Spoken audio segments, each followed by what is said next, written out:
చేసుకోవడం కాదు. తిమోతికి పౌలు గారు ఏం రాస్తాడంటే, రాజుల కొరకును అధికారుల కొరకును ఆ ప్రజలందరి కొరకును ప్రార్థన చేయి అంటాడు. అందరి కొరకును విజ్ఞాపన చేస్తూ ఉండాలి. ఇతరుల కొరకు నువ్వు చేసే ప్రార్థనను బట్టి నీకు దేవుని శక్తి వస్తుంది. అలాగే దేవుని వాక్యాన్ని కూడా చదువుతూ ఉండాలి. వాక్యం నీ లోపలికి వెళ్ళేటట్లుగా చదువుతూ ఉంటే పాటుబడిన వ్యవసాయకులాగా నీ హృదయం పదును పెట్టబడతా ఉంటుంది. మరి అలాగ మనం సిద్ధపడుతున్నామా? పాటుబడిన వ్యవసాయకులాగా అలా చేస్తే ఏమవుతుంది? 6వ వచనం చదవండి. పాటుపడిన వ్యవసాయకుడే మొదట ఫలములలో పాలు పుచ్చుకొనవలసిన వాడు. మొదట ఫలాలు అనగా దేవుని ఫలాలు మనం పొందుతూ ఉంటాము. ఎప్పుడైతే దేవుని వాక్యాన్ని నువ్వు అంగీకరిస్తూ ఉంటావో, ఎప్పుడైతే దేవుని వాక్యాన్ని మనం పాటిస్తూ ఉంటామో, ఆ వాక్యం ప్రకారం నడుస్తూ ఉంటామో, దేవుని ఫలాలు మన జీవితంలోనికి వస్తూ ఉంటాయి. పౌలు గారిలో ఆ ఫలాలు ఉన్నాయి. అలాగే తిమోతిలో ఆ ఫలాలు వచ్చినాయి. పాటుపడిన వ్యవసాయకుడు లాగా. పాటుపడే వ్యవసాయకుడు బద్ధకం ఉండదండి, బద్ధకం ఉండదు. కరెక్ట్ టైంకి లేస్తాడు, కరెక్ట్గా ఏ టైంలో చేయాల్సిన పనులు ఆ పనిలో చేస్తాడు. బద్ధకం అనేది నీ పనులను చెడగొడతా ఉంటుంది. అందుకనే బద్ధకము అనేది ఎప్పుడు మనం దాని మీద మనసు పెట్టకూడదు. అసలు ఒక పాటుపడిన వ్యవసాయకుడి వలె మనము జీవించాలి. మరి అలాగూ నువ్వు సిద్ధపడుతున్నావా? దేవుణ్ణి అలాగూ స్తుతిస్తున్నావా? ఇవన్నీ మొదట చేయాల్సిన పనులండి. యేసుక్రీస్తు ప్రభువారు కొండ మీద చెప్పిన ప్రసంగంలో, మొదట నా నీతిని నా రాజ్యాన్ని వెదకండి, అప్పుడు అవన్నీ మీకు అనుగ్రహింపబడును. తర్వాత మొదట చేయాల్సిన పని పౌలు గారు కొరింథీ సంఘానికి ఏం రాశాడు? ఈ సువార్తను మీకు అప్పగిస్తున్నాను, మొదట ఈ సువార్తకు మీరు అంగీకరించండి, ఆ సువార్తను మీరు గట్టిగా పట్టుకోనండి అని చెప్పాడు. ఇక్కడ తిమోతికి ఏమని రాస్తా ఉన్నాడు?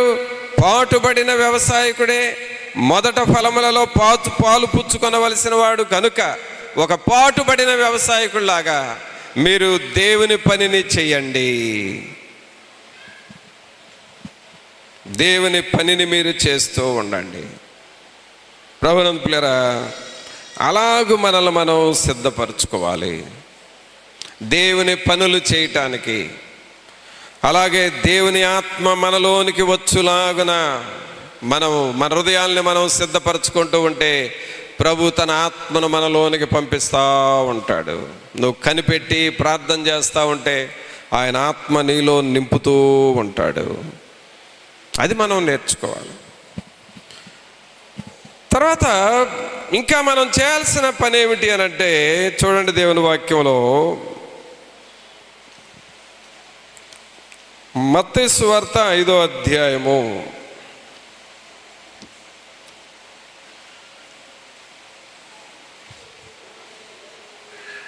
'మనం చేయాల్సిన పనులు ఇవి అన్నీ మొదటగా చేయాల్సిన పనులు, ముఖ్యముగా చేయాల్సిన పనులు ఇవి. మత్తయి సువార్త 5వ అధ్యాయము 23వ వచనం నుండి చదువుదాం. 23వ వచనం నుండి. కావున నీవు బలిపీఠమునొద్ద అర్పణము నర్పించుచుండగా నీ మీద నీ సహోదరునికి విరోధమేమైనను కలదని అక్కడ నీకు జ్ఞాపకము వచ్చిన ఎడల అక్కడ బలిపీఠం ఎదుటనే నీ అర్పణము విడిచిపెట్టి మొదట వెళ్ళి నీ సహోదరునితో సమాధానపడుము. అటు తరువాత వచ్చి నీ అర్పణము నర్పింపుము. చూసారండి, దేవుని సన్నిధిలో మనం చేయాల్సిన మొదటి పనులు ఇక్కడ రాస్తా ఉన్నాడు. బలిపీఠం మీద అర్పణ అర్పించుచుండగా నీ మీద నీ సహోదరునికి విరోధమేమైనను కలదని అక్కడ నీకు జ్ఞాపకం వచ్చిన ఎడల. అనగా మన మనస్సాక్షికి వ్యతిరేకమైనవి ఏవైనా మనకు జ్ఞాపకం వస్తే మొదట వాటిని సరి చేసుకోవాలి. మనస్సాక్షిని సరి చేసుకోవాలి. కొంతమంది మనస్సాక్షిని సరి చేసుకోరు. ఎంతకాలం ఉండా బైబిల్ చదువుతూనే ఉంటారు, ప్రార్థన చేస్తూనే ఉంటారు, దేవుని సన్నిధికి వస్తూనే ఉంటారు, మనస్సాక్షిని మాత్రం సరి చేసుకోరు. వాటి వలన మనసు కఠినమైపోతుంది. మనస్సాక్షిని సరి చేసుకోకుండా, ఒప్పుకోవలసినవి ఒప్పుకోకుండా, దిద్దుకోవలసినవి దిద్దుకోకుండా, పైకి ఏదో లోపలేమో చాలా బాధ పెట్టుకుంటారు, పైకి మాత్రం ఏదో పైకి మాట్లాడుతూ ఉంటారు, ప్రార్థన చేస్తూ ఉంటారు, పైకి పాటలు పాడుతూ ఉంటారు, లోపల మాత్రం ఆ పగ, ఈర్ష్య, ద్వేషం అవన్నీ లోపల ఉంటాయి. అసలు మొదట చేయాల్సింది నీవు దేవుని ఆరాధన చేయటం కాదు, నీ మనస్సాక్షిని సరి చేసుకోవటం ముఖ్యం. అందుకనే ఇక్కడ దేవుడు ఏమంటున్నాడు, ఇక్కడ 23వ వచనంలో, నీవు బలిపీఠమునొద్ద అర్పణము నర్పించుచుండగా నీ మీద నీ సహోదరునికి విరోధమేమైనను కలదని అక్కడ నీకు జ్ఞాపకం వచ్చిన ఎడల అక్కడ బలిపీఠం ఎదుటనే నీ అర్పణము విడిచిపెట్టి మొదట వెళ్ళి నీ సహోదరునితో సమాధానపడము. ప్రభునంతులారా, నీవు లోతుగా డీప్గా దేవునితో ప్రార్థన చేసేటప్పుడు, ఎప్పుడైతే బాగా కన్నీటితో ప్రార్థన చేస్తావో ఆ టైంలో దేవుడు నీ లోపాలు నీకు గుర్తు చేస్తూ ఉంటాడు.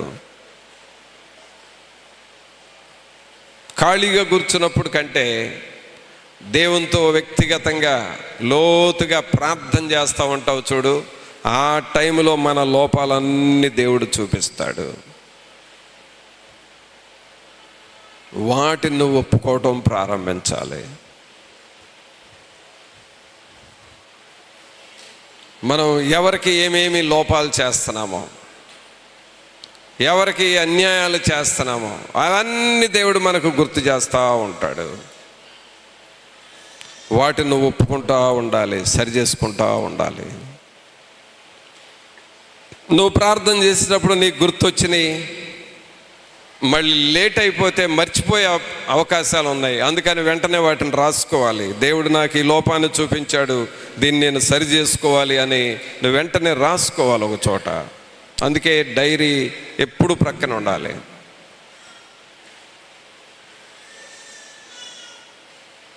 కొన్ని సమయాల్లో ప్రార్థన చేస్తున్నప్పుడు దేవుడు పెట్టే తలంపులు అవి కూడా మనం నోట్ చేసుకోవాలి, వాటిని మనం సరి చేసుకోవాలి. ఇవి సరి చేసుకుంటూ ప్రార్థన చేస్తే నీ ప్రార్థన ఒక ఊటలాగా వచ్చేస్తుంది. ప్రార్థన చేసిన ప్రార్థనాత్మ రాకపోవడానికి కారణం సరి చేసుకోవాల్సినవి సరి చేసుకోకుండా అలాగే పెండింగ్ పెడుతున్నావు లోపల. ఆ పెండింగ్ ఉన్న విషయాల ద్వారా ప్రార్థనాత్మ రాదు నీకు. అందుకని వాటిని సరి చేసుకోవడం చాలా ముఖ్యం. అందుకే దేవుని దగ్గరకు వచ్చినప్పుడు ఏమని రాశాడు 23లో, నీవు బలిపీఠమునొద్ద అర్పణము నర్పించుచుండగా నీ మీద నీ సహోదరునికి విరోధమేమైనను కలదని అక్కడ నీకు జ్ఞాపకం వచ్చిన ఎడల అక్కడ బలిపీఠమున ఎదుటనే నీ అర్పణము విడిచిపెట్టి మొదట వెళ్ళి నీ సహోదరునితో సమాధానపడము, అటు తరువాత వచ్చి నీ అర్పణము నర్పింపుము. కాబట్టి మొదట చేయాల్సింది సరి చేసుకోవటం, తర్వాత చేయాల్సింది నీ అర్పణను అర్పించటం. ఈ సరి చేసుకోవటం అనేది చాలా చాలా ముఖ్యమైన విషయం. కానీ ఇది నువ్వు సరి చేసుకుంటున్నావా? లేదా సరి చేసుకోకుండా భక్తి చేయటం అలవాటు పడ్డావంటే ఇక ఆ భక్తి నిదానంగా ముళ్ళ పొదల నేలలాగా మారిపోద్ది. నీకు ప్రేరేపణ వస్తుంది, ఏదన్నా సరి చేసుకోవాలని ప్రేరేపణ వస్తుంది, కానీ నువ్వు సరి చేసుకోవు. ప్రార్థన చేస్తావు, వాక్యం చదువుతావు, వాక్యం వింటావు, కానీ సరి చేసుకోవు. ఆ భక్తికి అలవాటు పడితే చివరికి ముళ్ళ పొదల నేలలాగా అయిపోతుంది. పెద్ద ప్రయోజనం ఏమి ఉండదు దానిలో.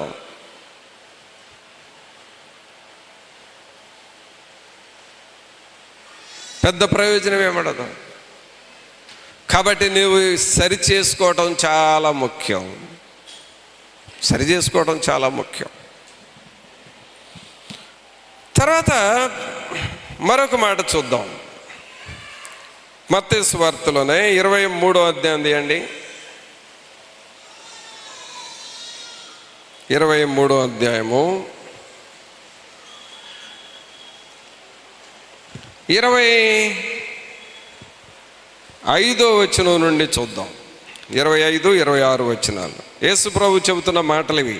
అయ్యో అయ్యో వేషధారులైన శాస్త్రులారా, పరిసయ్యులారా, మీరు గిన్నెయు పళ్ళెమును వెలుపట శుద్ధి చేయుదురు గాని అవి లోపల దోపుతోను అజితేంద్రియత్వముతో నిండి ఉన్నవి. గ్రుడ్డి పరిచయుడా గిన్నెయు పళ్ళెమును వెలుపల శుద్ధియగునట్టుగా ముందు వాటి లోపల శుద్ధి చేయము. చూసారండి, వెలుపల శుద్ధి చేసుకోవటం కాదు, ముందు ఎక్కడ శుద్ధి చేయాలి? లోపల శుద్ధి చేయండి.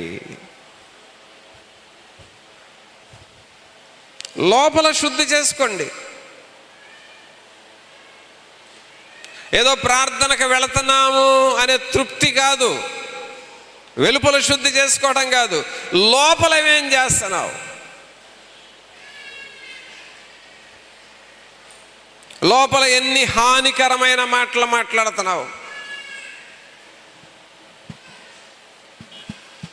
లోపల దేవునికి వ్యతిరేకమైన పనులు ఎన్నెన్ని చేసుకుంటా కూర్చుంటున్నావు. దేవునికి ఇష్టం లేదని తెలిసి కూడా మనసాక్షిని చంపుకొని అదే పనిని ఎందుకు చేస్తున్నావు?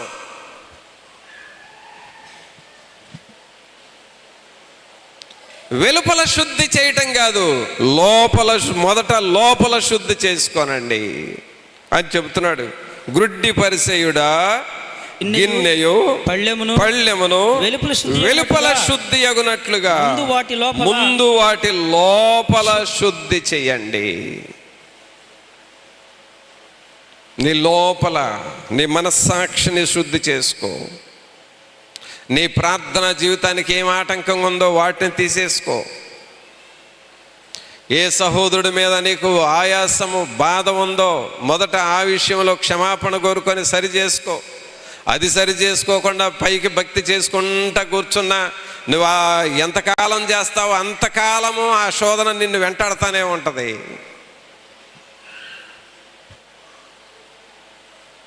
లోపల సరి చేసుకోవటం చాలా ముఖ్యం.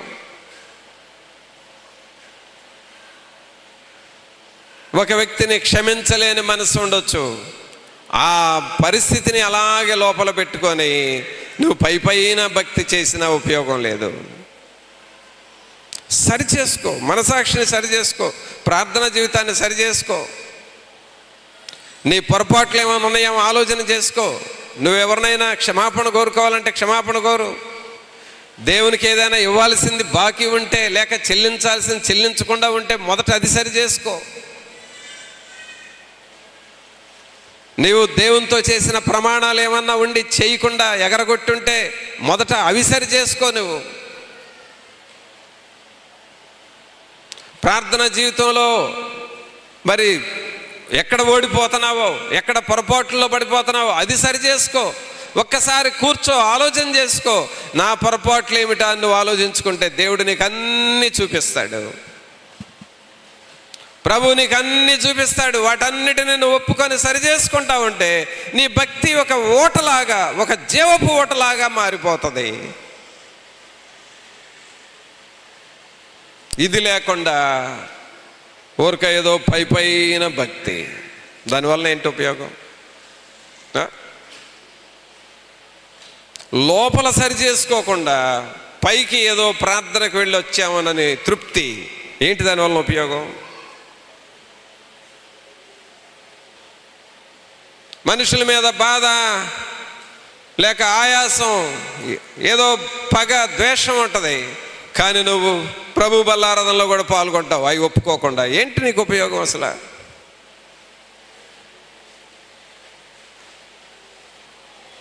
దేవుని సేవలోకి వెళ్ళేవారు మరి నీ సాక్ష్యాన్ని జాగ్రత్తగా కాపాడుకుంటూ వెళ్ళాలి.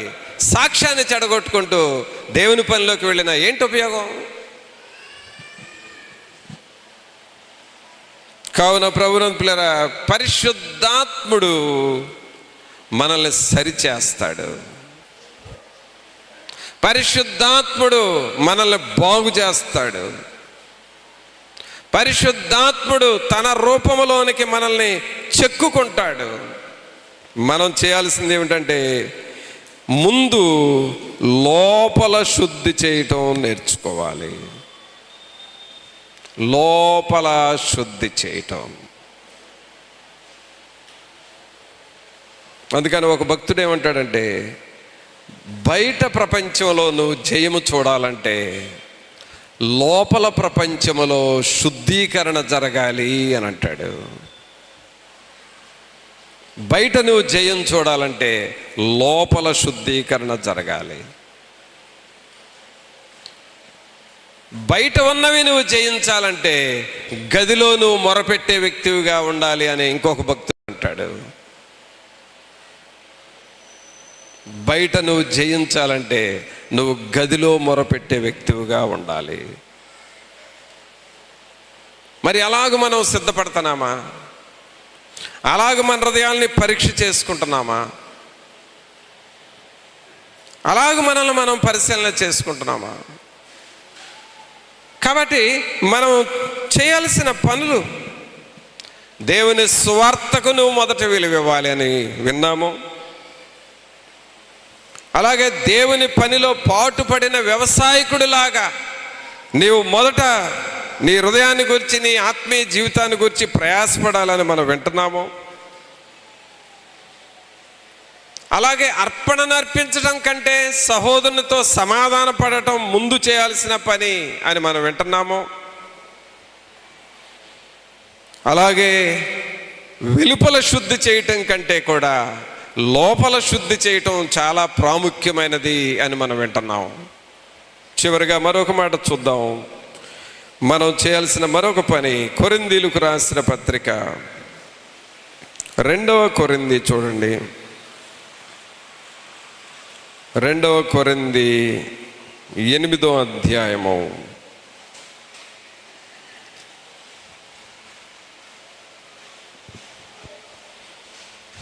2వ కొరింథీ 8వ అధ్యాయము 3వ వచనం నుండి చదువుదాం. 3 నుండి. ఈ కృప విషయములోను పరిశుద్ధుల కొరకైన పరిచర్యలో పాలు పొందు విషయములోను మనఃపూర్వకముగా మమ్మను వేడుకొనుచు వారు తమ సామర్థ్యము కొలదే గాక సామర్థ్యము కంటే ఎక్కువగాను తమంతట తామే ఇచ్చిరని మీకు సాక్ష్యమిచ్చుచున్నాను. ఇదియుగాక మొదట ప్రభువునకును దేవుని చిత్తం వలన మాకును తమ్మును తామే అప్పగించుకొనిరి. ఎంతగా చేయుదురని మేము అనుకొనలేదు. చూసారండి, ఇక్కడ ఈ కొరింథీ సంఘాలను ఏమంటున్నారంటే, మీరు పరిశుద్ధుల కొరకు ఇచ్చే విషయంలో కానీ, పరిచర్యలో పాలు పొందే విషయంలో కానీ మనఃపూర్వకముగా మీకు చెబుతూ ఉన్నాను, మొదట ప్రభువునకు, దేవుని చిత్తమునకు తమ్మును తామే అప్పగించుకొనిరి. మొదట ఎవరికి అప్పగించుకోవాలండి? మనం ప్రభువుకి అప్పగించుకోవాలి. అందరూ మన 2 చేతులు పైకి లేపి చెబుదాం, మొదట మనము ప్రభువుకి అప్పగించుకోవాలి, దేవుని చిత్తమునకు అప్పగించుకోవాలి. ఆమేన్. ఎవరికి అప్పగించుకోవాలండి? మనం ప్రభువుకి, ప్రభు చిత్తానికి అప్పగించుకోవాలి. అదే కొండ మీద ప్రసంగంలో యేసు ప్రభు ప్రజలతో, జనసమూహంతో చెప్పాడు, మొదట ఆయన రాజ్యమును, నీతిని మొదట వెదకండి, అప్పుడు అవన్నీ మీకు అనుగ్రహింపబడను. కావున ప్రభునందు పిల్లరా, దేవునికి నువ్వు మొదటి ప్రాముఖ్యత ఇస్తున్నావా? దేవుని రాజ్యం విషయంలో నీవు ప్రాముఖ్యత, మొదటి స్థానాన్ని దేవునికి ఇస్తున్నావా? అలాగ మనం చేసినప్పుడే దేవుని కార్యాలు మనం చూస్తాము, దేవుని ఆశీర్వాదాలు మనం పొందుతాము. ప్రార్థన చేసుకుందాం. ఒక్క నిమిషం మనం అందరము తలలు వంచి ప్రభు సన్నిధిలో, ప్రభా మీ సన్నిధిని, మీ ఆత్మ సహాయము, మీ కృప, మీ కాపుదల మాకు కావాలి ప్రభా. మొదట మీ నీతిని, మీ రాజ్యమును వెతకడి వారిగా మమ్మలను చేయండి ప్రభా. దేవా, మిమ్మల్ని మేము వెతకాలి ప్రభా, మీ సన్నిధిని వెతకాలి, మీ కృపలో ముందుకు సాగాలి ప్రభా. పరిశుద్ధాత్ముడా, మీకు వందనాలు, మీకు స్తోత్రాలు, మీకు వందనాలు అని ప్రభుతో చెబుతావా? ప్రతి ఒక్కరము మోకాళ్ళ మీద ఉండి దేవునితో చెబుదాం, ప్రభా మొదట మీ పనిని చేసేవారముగా ఉండాలి ప్రభా. మొదట మేము ప్రభు చిత్తము చేయాలి ప్రభా. మొదట మమ్మల్ని మేము ప్రభువుకి అప్పగించుకోవాలి. రక్షకుడా, మీ వైపు చూస్తూ ఉన్నాం. పరిశుద్ధుడా, మీ వైపు చూస్తూ ఉన్నాం. మీ సన్నిధిని, మీ సహాయమును మాతో ఉంచండి అని మనం ప్రభువుని అడుగుదాము. తండ్రి స్తోత్రం, దేవా స్తోత్రం, తండ్రి స్తోత్రం, దేవా స్తోత్రం.